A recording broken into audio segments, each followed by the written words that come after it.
Armed Forces of the Philippines may ikinagulat ng sobra. Chinese nuclear submarine na mataan sa ilalim ng karagatang sakop ng Pilipinas. Totoo ba ito? Pinaghihinalaan kasi ng AFP na binabantayan tayo ng China sa pamamagitan ng pagtatado sa ilalim ng dagat. Hindi pa nasisiguro kung totoo ang balitang inanunsyo. Pero pinapaimbestigahan na ito ni AFP Chief Romeo Brono. Dito i-deploy ng Philippine Air Force ang makabago at modernong anti-submarine helicopter ng ating bansa. Pagbabanta pa ng AFP Chief Romeo Brono kung mapatunayan na iligal na namimasok ang submarino sa loob ng exclusive economic zone, may hudyat itong atakihin kung makikipagmatigasan at hindi aalis sa ating EEZ.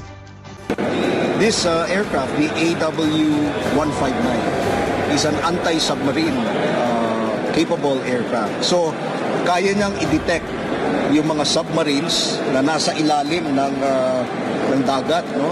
Ng tubig.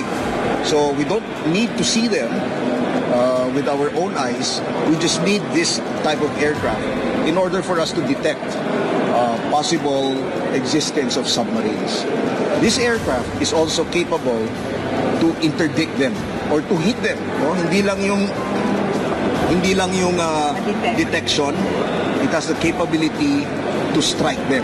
So meron siyang torpedo that can hit any submarine that is illegally inside our territorial waters.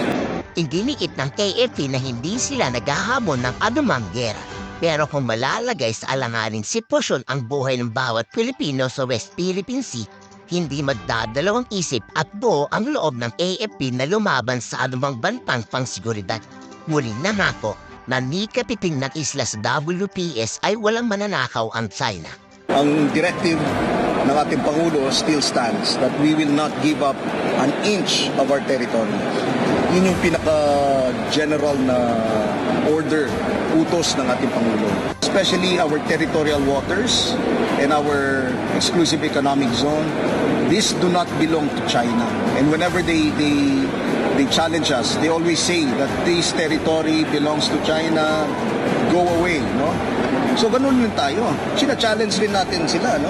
That this belongs to the Philippines, this is our exclusive economic zone. Do not interfere with our mission. Ikinatuwa naman ng AFP ang pagpirma ni Pangulong Bongbong Marcos Jr. sa pondo sa AFP modernization. Dito binigyan din ng AFP ang pahalagahan ng mga sasakyang pandisma na dedepensa sa bansa sa oras ng kahulugan. These assets are very important in our inventory because when we say maritime patrol and maritime security, we want to ensure that we monitor all the illegal entries into our territorial waters and even into our exclusive economic zone. Dapat ma-monitor natin. Pero may limitation lang yung mga ISR natin, for instance, no? Yung eye in the sky or yung mga drones natin or even the visuals of our ships.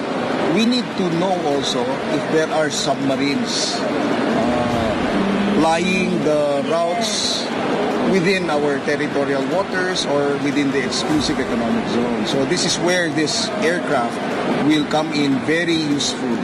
Nakakilabot talaga isipin na may nagmamasid sa ating bansa. Baka isang araw na lang ay biglang manakop sa isa sa isla sa West Philippine Sea ang China. Kayo, anong niyo masasabi sa ginagawang aksyon ng AFP patungkol sa namatang submarino ng China? Ikomento sa baba ang sa Lofi.